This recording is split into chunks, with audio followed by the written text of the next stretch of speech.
Hi guys, ഞാൻ ഇപ്പൊ നിൽക്കുന്നത് ശ്രീവരാഹത്താണ്. അതായത് ശ്രീവരാഹം ക്ഷേത്രത്തിന്റെ കുളത്തിന്റെ അടുത്ത്.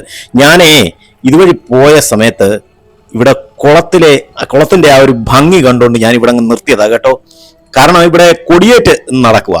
അപ്പം കൊടിയേറ്റ് നടക്കാൻ പോവാണ്. അപ്പൊ അതിനു വേണ്ടിയിട്ട് അലങ്കരിച്ച് ആ ലൈറ്റും കാര്യങ്ങളും ഒക്കെ അലങ്കരിച്ചിട്ടിരിക്കുന്നതും ആ ലൈറ്റിന്റെ ഒക്കെ പ്രതിബിംബങ്ങൾ ഇങ്ങനെ ആ കുളത്തിലോട്ട് ഇങ്ങനെ അലയടിച്ച് നിൽക്കുന്നതൊക്കെ, കുളത്തിലെ വെള്ളത്തിൽ ഇങ്ങനെ അലയടിച്ച് നിൽക്കുന്നതൊക്കെ കാണാൻ തന്നെ എന്നാ ഭംഗിയെന്നറിയാവോ. സത്യം പറഞ്ഞാൽ ഇതെന്തുവാ, ഏക്കർ കണക്കിന് സ്ഥലത്താണ് ഈ കുളം നിൽക്കുന്നത്. ശരിക്കും ഈ തിരുവനന്തപുരം സിറ്റിയെ ഇത്രയും ആക്കുന്നത് അല്ലെങ്കിൽ പ്രകൃതി രമണീയമാക്കുന്നത് ശരിക്കും ഈ കുളങ്ങളും കാര്യങ്ങളൊക്കെ. ഇവിടെ അരശുമൂട് നാഗരാജ ക്ഷേത്രം എന്നും പറഞ്ഞുകൊണ്ട് ഒരു ക്ഷേത്രമുണ്ട്. അപ്പോൾ ഇവിടെ ഉത്സവം പിന്നെ ഏകദേശം കൊടിയേറാൻ തുടങ്ങുകയാണ്. എനിക്ക് തോന്നുന്നു നാളെയോ എന്തോ മറ്റോ ആണെന്ന് തോന്നുന്നു. ഇവിടെ കണ്ടില്ലേ ഗരുഡന്റെ ഒരു വിഗ്രഹം ഈ ശ്രീവരാഹ അമ്പലത്തിന്റെ തൊട്ട് മുന്നിലായിട്ടുള്ളതാണ്. ഇത് ബാക്ക് സൈഡ് ആണെന്ന് തോന്നുന്നു. ബാക്ക് സൈഡിലായിട്ടുള്ളതാണ് ഗരുഡന്റെ ഒരു വിഗ്രഹം. ഇവിടെ എല്ലാം ലൈറ്റിന്റെ അറേഞ്ച്മെന്റും കാര്യങ്ങളൊക്കെ ആയിട്ട് അടിപൊളിയാക്കിയിട്ടുണ്ട് കേട്ടോ.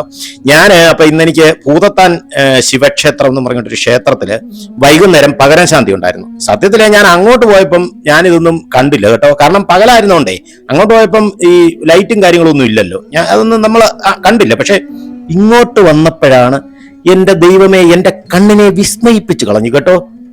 അത്രയ്ക്ക് മനോഹരമായിട്ട് ഇവിടെ എല്ലാം അലങ്കരിച്ചിട്ടിരിക്കും. ഇന്നലെ ശ്രീവരാഹത്ത് ഭൂതത്താൻ ക്ഷേത്രം എന്ന് പറയും, ഭൂതത്താൻ ശിവക്ഷേത്രം. അപ്പൊ അവിടെ പകരം ശാന്തി കിട്ടിയോണ്ട് സത്യം പറഞ്ഞ ശ്രീവരാഹത്തെ ഉത്സവം ഒന്ന് കാണാൻ പറ്റി. ഉത്സവവും ശ്രീവരാഹത്തെ കോളവും ഒക്കെ അടിപൊളി സൂപ്പറായിട്ടുണ്ട് കേട്ടോ. അവിടെ ഉത്സവം പ്രമാണിച്ച് ഞാൻ അകത്തൊന്നും കയറിയില്ല. അവിടെ ഈ വെളിയിൽ അലങ്കാരങ്ങൾ ലൈറ്റൊക്കെ ഇട്ടിരിക്കുന്നതും ആ കുളത്തിന്റെ അവിടെ നിന്നുള്ള കാഴ്ച എന്ന് പറയുന്നില്ല കിടുക്കാഴ്ചയാണ് കേട്ടോ. നല്ല ഭംഗിയാണ് കാണാൻ. അപ്പൊ അത് കഴിഞ്ഞിട്ട് നേരെ വീട്ടിൽ വന്നു കിടന്ന് ഒരു ഉറക്കമൊക്കെ കഴിഞ്ഞു. അത് കഴിഞ്ഞ് രാവിലെ ഇപ്പൊ ഏകദേശം ഒരു 4:30 മണി സമയമായി ുള്ളൂ.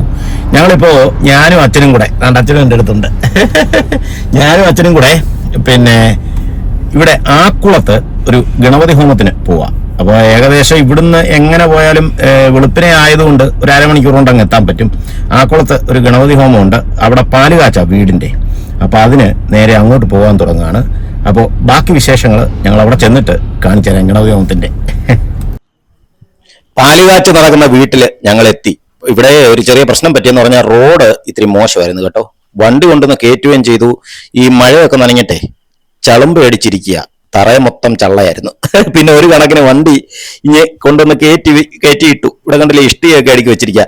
ഞാനേ ഈ വീടിനകത്ത് കയറിയപ്പം അതിന്റെ ഇന്റീരിയലും അതേപോലെ വീടിന്റെ ആ ഒരു ഭംഗിയൊക്കെ കണ്ടുകൊണ്ട് എനിക്കൊന്ന് ഷൂട്ട് ചെയ്ത് കാണിക്കണമെന്ന് തോന്നി. അതാണ് ഞാനിപ്പം ഇവിടെ വീട്ടിലെ ആളുകളോട് അനുവാദമൊക്കെ ചോദിച്ചിട്ടാ നിങ്ങളുടെ വീട് ഞാനൊന്ന് ഷൂട്ട് ചെയ്തോട്ടെ, ഇത് എനിക്ക് യൂട്യൂബിൽ ഇടാനാണ്, എനിക്കൊരു ചാനലുണ്ടെന്നൊക്കെ അവരോട് പറഞ്ഞു. അപ്പൊ അവർക്ക് അറിയാമായിരുന്നു നേരത്തെ. ഇവിടെ കണ്ടില്ലേ TV വെക്കാനുള്ള അറേഞ്ച്മെന്റും കാര്യങ്ങളും ഒക്കെ ആയിട്ട് എനിക്ക് സത്യത്തിൽ ഈ വീടിന്റെ സ്ട്രക്ചർ ഭയങ്കരമായിട്ട് ഇഷ്ടപ്പെട്ടു. മെയിനായിട്ടും അതിന്റെ ഇന്റീരിയൽ ഭാഗമാണ് നന്നായിട്ട് ഇഷ്ടപ്പെട്ടത്. എന്ന് പറഞ്ഞാൽ അങ്ങ് ഒരുപാട് ഇവിടെയാണ് ഗണപതി ഹോമം നടക്കുന്നത്. കണ്ടില്ലേ, ഞങ്ങള് സാധനങ്ങളെല്ലാം കൊണ്ടുവച്ചു. എന്നിട്ട് ഞാൻ ജസ്റ്റ് മൊത്തത്തിൽ ഈ വീടൊന്ന് കയറി കണ്ടു കഴിഞ്ഞപ്പോഴത്തേനും അത് എനിക്ക് പ്രേക്ഷകരിൽ കൂടെ ഒന്ന് എത്തിക്കണമെന്ന് തോന്നി. കാരണം അതിന്റെ ഡിസൈൻ ഒക്കെ നല്ല ഭംഗിയായിട്ടുണ്ട്. ഇതൊരു ശരിക്കും പറഞ്ഞ ഒരു ഗസ്റ്റ് റൂമാണ് കേട്ടോ. കാരണം അതിന് അറ്റാച്ച്ഡ് ബാത്റൂം ഒന്നുമില്ല. ഇവിടെ കണ്ടില്ലേ, ഇത് ഡൈനിങ് റൂമാണ്. അപ്പൊ ആ ഡൈനിങ് റൂമിൽ നല്ല സ്പീഷ്യസ് ആണ്. അതാണ് നല്ല സ്പേസ് ഉണ്ട് കേട്ടോ. അതുകൊണ്ടാണ് സ്പേഷ്യസ് ആണ്. അതാണ് എനിക്ക് ഏറ്റവും കൂടുതൽ ഇതിനെ ആകർഷണം തോന്നിയത് കേട്ടോ. ഇന്റീരിയൽ വർക്കിൽ കണ്ടില്ലേ, ഇവിടെ തന്നെ 2 തട്ട്, നല്ല ഡിസൈനാണ്. നമുക്ക് വന്ന് കയറുമ്പോൾ നല്ലൊരു ഒരു പോസിറ്റീവ് എനർജിയാണ് സത്യത്തിൽ. ഇവിടെ ഒരു ഡ്രോയർ. ഇതെല്ലാം ഇങ്ങനെ ഡ്രോയറുകളൊക്കെ എന്ന് പറഞ്ഞാൽ നമുക്ക് സത്യത്തിൽ ഒരുപാടങ്ങ് കൺജസ്റ്റഡ് ആയിട്ടല്ല, നമ്മുടെ സൗകര്യത്തിനനുസരിച്ച് ഇപ്പം സാധനങ്ങൾ കയറ്റി വെക്കാൻ തക്കവണ്ണമാണ്. സത്യത്തിൽ ഇതിങ്ങനെ 2 തട്ട് കൊടുത്തിരിക്കുന്നത് കൊണ്ട് ഏറ്റവും വലിയൊരു ഗുണമെന്ന് പറഞ്ഞാൽ ഈ 2 തട്ടും കറക്റ്റ് അളവിലാണ് കൊടുത്തിരിക്കുന്നത്. അപ്പൊ നമുക്ക് ഇത്തിരി വലിയ പാത്രങ്ങളോ അല്ലെങ്കിൽ കുറച്ച് കൂടുതൽ സാധനങ്ങളോ ഒക്കെ വെക്കണമെങ്കിൽ 2ആയിട്ട് വെക്കാം. ഇത് കണ്ടില്ലേ, വാഷ് ബേസിൻ, കണ്ണാടി. ഈ വാഷ് ബേസിൻ എനിക്ക് നന്നായിട്ട് ഇഷ്ടപ്പെട്ടു കേട്ടോ. ഒരു ഗോൾഡൻ കളറിലുള്ള ഡിസൈനും ഒക്കെ കൊടുത്ത് നല്ല ഭംഗിയാക്കിയിട്ടുണ്ട്. പിന്നെ ഇവിടെ ഒരു കോമൺ ബാത്റൂം കൊടുത്തിട്ടുണ്ട്. എനിക്ക് തോന്നുന്നു ഗസ്റ്റ് റൂമിൽ ഉള്ളവർക്ക് അത്യാവശ്യം പോകണമെങ്കിൽ ഉള്ളതാണ് ഒരു കോമൺ ബാത്റൂം. പക്ഷെ അത് കുറച്ച് ചെറുതാണ്. പക്ഷെ എനിക്ക് ഇത് മാത്രമേ ഉള്ളൂ ഇത്തിരി കൺജസ്റ്റഡ് ആയിട്ട് തോന്നിയത് കേട്ടോ. ബാക്കിയൊക്കെ നല്ല വിശാലമായിട്ടാണ് ചെയ്തിരിക്കുന്നത്. അതങ്ങ് അടച്ചേക്കാം എന്തായാലും. ഇപ്പോഴത്തെ സിസ്റ്റം കണ്ടില്ലേ, ഇത് ഇങ്ങനെ ഇട്ടിട്ട് ഇത് ലോക്ക് ചെയ്യുന്നതാണ് എന്തോ, ഒന്നും കാണാൻ വയ്യ. ആ സ്വിച്ച് ബോർഡ് കൊടുത്തിരിക്കുന്നതും ഇത് പിന്നെ എല്ലാവർക്കും പെണ്ണുങ്ങൾക്കൊക്കെ ഇഷ്ടപ്പെട്ട ഒരു സ്ഥലം, അടുക്കള. മിക്കവാറും സ്ത്രീകളുടെ ഇഷ്ട സ്ഥലമാണല്ലോ. ഇവിടെയും അതുപോലെ തന്നെ ശരിക്കും പറഞ്ഞാൽ നല്ല കൈയെത്തുന്ന ദൂരത്തില് മുകളിൽ വാർഡ്രോബ്സ് ഒക്കെ ചെയ്തിട്ടുണ്ട്, കണ്ടില്ലേ. ഞാൻ ഇങ്ങനെ ഒരുപാട് വീടുകളിൽ കണ്ടിട്ടുണ്ടെങ്കിലും എനിക്കിത് കുറച്ചുകൂടെ സൗകര്യപ്രദമായിട്ട് തോന്നി. എന്ന് പറഞ്ഞാൽ നമുക്ക് നല്ല ഉപയോഗപ്രദമാക്കി എടുത്തിട്ടുണ്ട്. എന്ന് പറഞ്ഞാൽ ആവശ്യമില്ലാതെ ഒരുപാട് സ്ഥലങ്ങളൊന്നും വേസ്റ്റ് ആക്കി കളയാതെ എല്ലാ സ്ഥലവും, വീടിന്റെ മിക്കവാറും എല്ലാ സ്ഥലവും പറ്റുന്ന രീതിയിൽ നമുക്ക് ഉപയോഗപ്രദമാക്കി വെച്ചിട്ടുണ്ട് കേട്ടോ. ഇത് ഡബിൾ ഡോർ ആണെങ്കിലും ഉണ്ടല്ലോ, ഒറ്റ ഇതായിട്ടാ ഇരിക്കുന്നത്, കണ്ടില്ലേ. ഒറ്റ അലമാരയാ, ഒറ്റ ഒരു ഷെൽഫായിട്ടാ ഇത്. പിന്നെ ഒരു മോഡുലർ കിച്ചൺ, ആ കിച്ചണിന്റെ ട്യൂബാ മേളിൽ കൂടെ പോയത്. ഞാൻ വിചാരിച്ചു അതെന്തുവാ സംഭവം കേട്ടോ. ഇവിടെ പിന്നെ ഒരു ചെറിയ ഒരു ഡ്രോയർ. ഇനിയിപ്പോൾ നമുക്ക് താഴത്തെ വാർഡ്രോബ്സ് ഒക്കെ തുറന്ന് കാണാം. ഇതൊക്കെ ഒന്നുമില്ല സാധാരണ പോലെ. പക്ഷെ ഇത് ഉള്ളൊരു ഗുണം എന്ന് പറഞ്ഞത് 2 തട്ടായിട്ടാണ് കൊടുത്തിരിക്കുന്നത്. അപ്പൊ അതുകൊണ്ട് സാമാന്യം വലിയ പാത്രം ആയാലും അടി കയറത്തൊക്കെ വണ്ണം കറക്റ്റ് അളവിലാണ് അത് ചെയ്തിരിക്കുന്നത്. അപ്പൊ നമുക്ക് 2 മുകളിലും താഴെയും വെക്കാൻ പറ്റും സാധനങ്ങൾ. അതാണ് ഇതിന്റെ ഏറ്റവും വലിയൊരു ഗുണം ഞാൻ നോക്കിയിട്ട്. ഇവിടെ നമ്മുടെ എൻ്റെ വീട്ടിൽ ചെയ്തിരിക്കുന്നതെന്ന് പറഞ്ഞു കഴിഞ്ഞാൽ ഒറ്റ ഇതേ ഉള്ളൂ. അപ്പൊ ഒരു പ്രശ്നമുള്ളതെന്ന് പറഞ്ഞാൽ സാധനങ്ങൾ വെക്കാൻ ആ താഴെ അങ്ങ് നിരത്തി ഇട്ട് കഴിഞ്ഞാൽ പിന്നെ അതിന്റെ ഈ പാത്രമൊക്കെ നമ്മൾ ഈ കലവും ചരുവും ഒക്കെ ആണെങ്കിൽ അതിന്റെ മുകളിലെടുത്ത് വെക്കാൻ പറ്റത്തില്ലല്ലോ. ഇത് പിന്നെ കണ്ടില്ലേ. ഇത് ശരിക്കും പറഞ്ഞാൽ നമ്മൾ ഈ മല്ലിപ്പൊടി, മുളക് പൊടി പോലുള്ള പാത്രങ്ങൾ അല്ലെങ്കിൽ പൊടികളൊക്കെ ഇട്ട് നമുക്ക് ആ ഡപ്പകൾ ഇതിനകത്ത് സൂക്ഷിക്കാം. ഇവിടെ തവി, സ്പൂണ് അതുപോലുള്ളതൊക്കെ വെക്കാം. അപ്പോൾ വെള്ളം ഉണ്ടെങ്കിൽ അതൊക്കെ ഊറി അങ്ങ് താപ്പോട്ട് പൊക്കോളും. ഇവിടെ പിന്നെ പ്ലേറ്റുകളും കാര്യങ്ങളും ഒക്കെ ഈ 2 ഷെൽഫിലായിട്ട്, ഇതിനും ഇതിന്റെ താഴെ. അങ്ങനെയാണ് എനിക്ക് തോന്നുന്നത്. ആ നടുക്കത്തെ ആ ചെറിയ ഷെൽഫ് എനിക്ക് നന്നായിട്ട് ഇഷ്ടപ്പെട്ടു കേട്ടോ, ഇടയ്ക്കുള്ളതേ.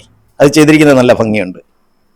നമുക്ക് ഈ പൊടി ഐറ്റംസ് ഒക്കെ ഇട്ട് വെക്കാൻ ഇവിടെയും ഒരു ഷെൽഫാണ്. എന്ന് പറഞ്ഞാൽ വാരി വലിച്ച് ഒരുപാട് അങ്ങ് ഡെക്കറേഷൻസ് ഒന്നുമല്ല ചെയ്തിരിക്കുന്നത്. അത്യാവശ്യത്തിന് വേണ്ടുന്ന കാര്യങ്ങൾ, അത്യാവശ്യത്തിനെന്നല്ല ആവശ്യത്തിന് ലാവിഷായിട്ട് വേണ്ടുന്ന കാര്യങ്ങളെല്ലാം ചെയ്തിട്ടുണ്ട്.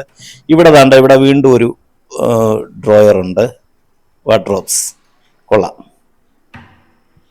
അതിൻ്റെ തൊട്ടടുത്തായിട്ട് ഒരു ചെറുതും, നീളത്തിലൊരെണ്ണം, പിന്നെ ഒരു ചെറിയ വാർഡ്രോബ്സും. അപ്പോൾ എനിക്ക് തോന്നുന്നു ഈ തുണികളൊക്കെ ഉണ്ടല്ലോ, ഇവിടെ പ്ലേറ്റുകളൊക്കെ കഴുകിയിട്ട് വെക്കാനുള്ള സൗകര്യം. ഇവിടെ എനിക്ക് തോന്നുന്നു ഈ നമുക്ക് തറ തുടയ്ക്കാനുള്ള തുണികളും അതേപോലെ ഡിഷ് ഒക്കെ വെക്കാനുള്ളതായിരിക്കും. അടിപൊളി. കണ്ടില്ലേ, ഒരു വേസ്റ്റ് ബിൻ കണ്ടോ, അലമാരിയുടെ ഡോറിലാണ് അത് ചെയ്തിരിക്കുന്നത് കേട്ടോ. അത് അടയ്ക്കുന്നുണ്ടെ തന്നെത്താൻ അതങ്ങ് അടയും. ഇവിടെ വേറൊരു വാർഡ്രോബ്സ്. ആ ഡസ്റ്റ്ബിൻ എനിക്ക് ഇഷ്ടപ്പെട്ടു കേട്ടോ. കാരണം അത് അടയ്ക്കുന്ന ഉടനെ ആ അലമാരിയുടെ ഡോറിലാണ് അത് ചെയ്തിരിക്കുന്നത്. അപ്പം അതിങ്ങനെ തുറക്കുന്ന ഉടനെ ഓട്ടോമാറ്റിക്കലി അത് തുറന്നു വരും. അങ്ങോട്ട് അടയ്ക്കുന്നുണ്ട്, ഓട്ടോമാറ്റിക്കലി അതിന് തന്നെ ഒരു അടപ്പുണ്ട്. ആ അടപ്പുണ്ട് അങ്ങ് അടയുകയും ചെയ്യും. അതിനകത്ത് നമ്മൾ ഈ കറുത്ത കവറുകളൊക്കെ വെച്ചിട്ടേ ഇതിന്റെ വെളിയിലിറങ്ങിയപ്പം പുറകോട്ട് ഇവിടെ കിണറും ഒക്കെ ഉണ്ട് കേട്ടോ. പുറകിലോട്ട് അധികം സ്ഥലമൊന്നുമില്ല, പക്ഷേ ഉള്ള സ്ഥലത്ത് നല്ല അടിപൊളിയായിട്ട് ചെയ്തിട്ടുണ്ട്. ഇവിടെ മണ്ണേ അങ്ങോട്ട് കയറ്റമായിരുന്നു. ഇനി നമുക്കെന്തായാലും സ്റ്റെയർ കേസിന്റെ മുകളിൽ പോയി ഒന്ന് നോക്കാം. മുകളിലത്തെ കാഴ്ചകളോട് നമുക്കൊന്ന് കാണണമല്ലോ. കാരണം ഇതിന്റെ മുകളിൽ നിന്നെങ്കിലേ ശരിക്കും പറഞ്ഞാൽ ഇപ്പം നമ്മൾ പുറവശത്ത് കണ്ട അതിന്റെ ഒരു സ്ട്രക്ചർ എന്താണെന്നുള്ളത് മുകളിൽ ചെന്നെങ്കിലേ കറക്റ്റ് നമുക്ക് കാണാൻ പറ്റുള്ളൂ കേട്ടോ. ഇവിടെ ശരിക്കും പറഞ്ഞാൽ ഇവിടെ പുറത്തോട്ട് ഇറങ്ങുന്നതാണ് കേട്ടോ. ഇത് വീണ്ടും, അതായത് ഫസ്റ്റ് ഫ്ലോർ കഴിഞ്ഞ് വീണ്ടും മുകളിലോട്ട് ഏതാണ്ട് ഒരു പടി വെച്ചിട്ടുണ്ട്. എനിക്കൊന്ന് തുണി വിരിക്കാനും ഒക്കെ ആയിരിക്കും കേട്ടോ. ഇത് നല്ല സൗകര്യമാണ്. പക്ഷെ മഴ പെയ്താൽ പണിയായി. മഴയില്ലാത്ത സമയത്ത് നമുക്കിവിടെ തുണിയൊക്കെ വിരിക്കാം. അത് പക്ഷെ ഭാവിയിൽ നമ്മൾ ഷീറ്റ് ഇട്ടെടുക്കുകയാണെങ്കിൽ നല്ല ഹൈറ്റിലാണ് കേട്ടോ. എൻ്റെ അമ്മോ, ഇവിടെ നിന്നാ മിക്കവാറും ആ കുളം മൊത്തം കാണാൻ പറ്റും. എന്റെ ദൈവമേ, അടിപൊളി കേട്ടോ. പകലാണെങ്കിൽ നല്ല സൂപ്പർ വ്യൂ ആയിരുന്നേനെ. ഇപ്പൊ രാത്രി ആയതുകൊണ്ട് മൊത്തം ലൈറ്റുകളൊന്നുമില്ല, അങ്ങിങ്ങായിട്ട് കുറച്ച് കുറച്ച് ലൈറ്റുകൾ മാത്രമേ കാണുന്നുള്ളൂ കേട്ടോ. രസമുണ്ട്. അയ്യോ, നല്ല കാറ്റ് ഇവിടെ നിന്നപ്പോ. അതുകൊണ്ടേ നമ്മുടെ വണ്ടി കിടക്കുന്നു. ഇത്രയും ഹൈറ്റില്ല എൻ്റെ അമ്മൂ. ഇവിടെ ശരിക്കും പറഞ്ഞ ഒരു വില്ല പ്രോജക്റ്റ് പോലെയാണ് കേട്ടോ. ഏകദേശം ഡിസൈനുകളെല്ലാം ഒരേപോലെ. ഇവിടെ അപ്പുറം ഇപ്പുറമുള്ള വീടുകളുടെ ഒക്കെ ഡിസൈൻസ് നോക്കിയിട്ട് ഇവിടെ ഇത് കണ്ടില്ലേ, 1, 2, 3 വാട്ടർ ടാങ്ക്. അയ്യോ, അതും 1000 ലിറ്ററിന്റെ 3 വാട്ടർ ടാങ്ക്. അതിനും മാത്രം വെള്ളത്തിന്റെ ഉപയോഗം എന്തുവാ? കിണറും ഉണ്ട്. എനിക്ക് തോന്നുന്നു ചിലപ്പോഴേ ഇതിന്റെ മേൽക്കൂരകളെല്ലാം ഏകദേശം ഒരുപോലെയാ കേട്ടോ. ഈ നിറം നല്ല ഭംഗിയുണ്ട് ഇല്ലേ?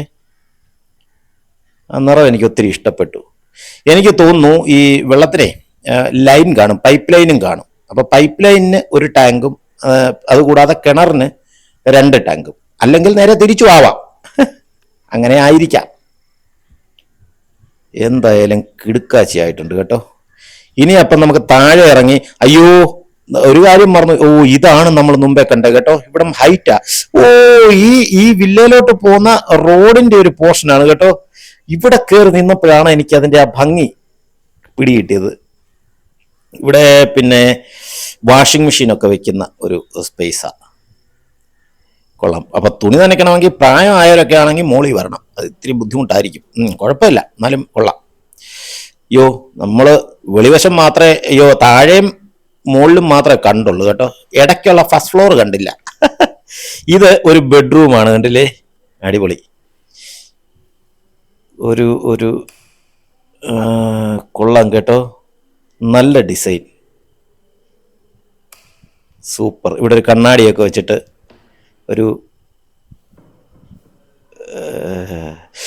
ഇതിന് അങ്ങോട്ടങ്ങ് സ്പേസ് ഉണ്ട് കേട്ടോ, ഈ അലമാരിക്കേ.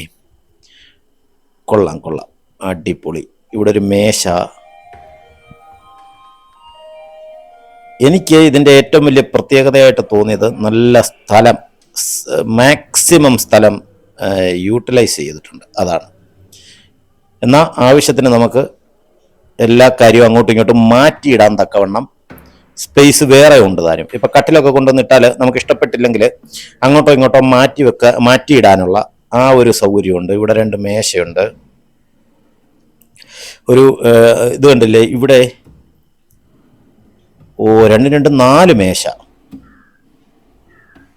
എനിക്ക് പക്ഷേ സത്യത്തില് ഈ ഡ്രസ്സിംഗ് ടേബിൾ നന്നായിട്ട് അങ്ങ് ഇഷ്ടപ്പെട്ടു കേട്ടോ. അടിപൊളി. ഈ ഡ്രസ്സിംഗ് ടേബിളിനും 2 മേശയുണ്ട്. ഈ മേക്കപ്പ് ഐറ്റംസും ചീപ്പും അതും ഇതൊക്കെ വെക്കാനായിട്ട്. പിന്നെ നമുക്ക് ബാത്റൂമിലോട്ട് പോയി നോക്കാം. ബാത്റൂം എങ്ങനെ ഉണ്ടെന്നൊന്ന് അറിയാം. സൂപ്പർ, കൊള്ളാം. ഇതും നല്ല സ്പേസ് ഉണ്ട് കേട്ടോ. താഴത്തെ ബാത്റൂം കൂട്ടല്ല, നല്ല സ്പേസ് ഉണ്ട്. അടിപൊളി. ഞാൻ എന്നെ തന്നെ ഒന്ന് കാണിക്കാം. Hi, super. ഷവറും കാര്യങ്ങളും എല്ലാം കൊടുത്തിട്ടുണ്ട്. അത്യാവശ്യം എല്ലാ സൗകര്യങ്ങളും ഉണ്ട്. മുകളില് 2 ബെഡ്റൂമും താഴെ 2 ബെഡ്റൂമും. പിന്നെ താഴത്തെ ഒരു ബെഡ്റൂം ചെറുതാണെന്നുള്ളതേ ഉള്ളൂ.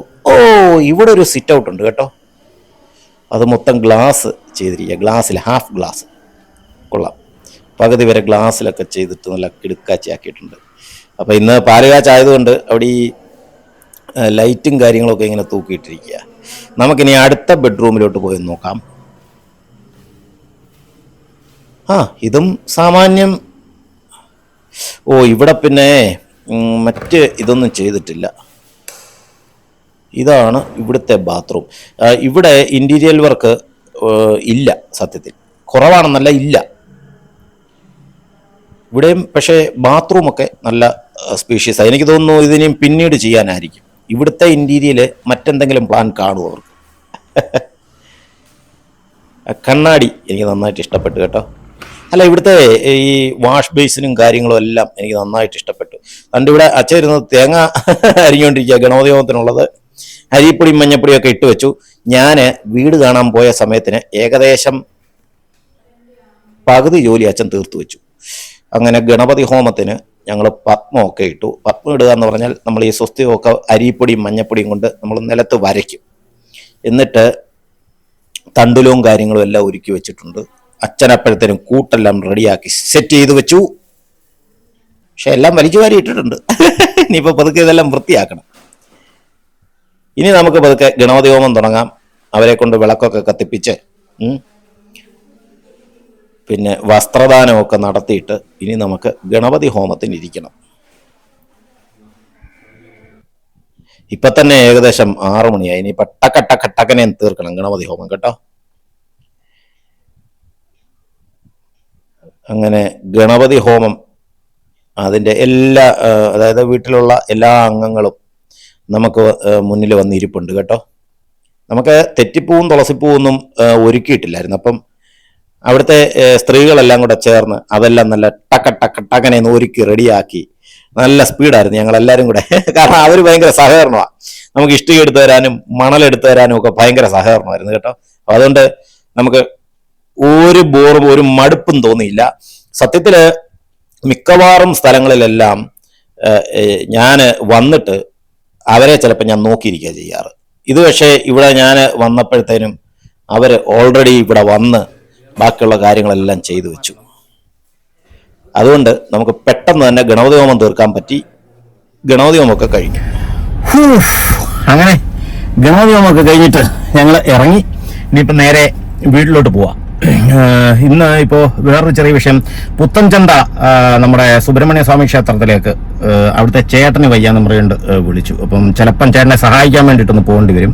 ഇങ്ങനെ കുറേ പരിപാടികളുമായിട്ട് ബന്ധപ്പെട്ട് ഇങ്ങനെ നിൽക്കുകയാണ്. നോക്കട്ടെ, ഇന്നത്തേത് പറ്റുവാണെങ്കിലേ ഞാൻ പോകത്തുള്ളൂ. കാരണം എന്നറിയാം, എനിക്ക് വീട്ടിൽ ചെന്നിട്ട് വേറെ 2-3 കൂട്ടം കേസുകൾ 2-3 പേരോട് വരാൻ പറഞ്ഞിട്ടുണ്ട് കാണാനായിട്ട്. അങ്ങനെ മൊത്തത്തിൽ കുളമായിട്ട് കിടക്കുന്നു. പറ്റുകയാണെങ്കിൽ പോവാം. അപ്പോൾ എന്തായാലും ഇന്നത്തെ വീഡിയോ ഞാൻ ഇവിടെ വെച്ച് നിർത്തുകയാണ്. LS ജേണി ബൈ ദീപുവിന്റെ ഇന്നത്തെ വീഡിയോ ഇഷ്ടപ്പെട്ടെങ്കിൽ സബ്സ്ക്രൈബ് ചെയ്യാനും ലൈക്ക് ചെയ്യാനും ഷെയർ ചെയ്യാനും കമന്റ് ചെയ്യാനും മറക്കരുത്. എല്ലാവർക്കും ബായ്. ഇവിടെ ഒരു ചെറിയ കുളം പോലെ ഒരെണ്ണം കേട്ടോ. പക്ഷെ അത് കുളം ആണ്, മൊത്തത്തിൽ കുളമായിട്ട് കിടക്കുക കണ്ട. അയ്യോ, വേസ്റ്റ് എല്ലാം കൂടെ ഒന്ന് അടിഞ്ഞിട്ടേ ഒരു നിവർത്തിയില്ല. അയ്യോ, അപ്പൊ എന്നാ പിന്നെ ഞാൻ പോട്ടെ. Okay, bye bye bye bye bye bye bye.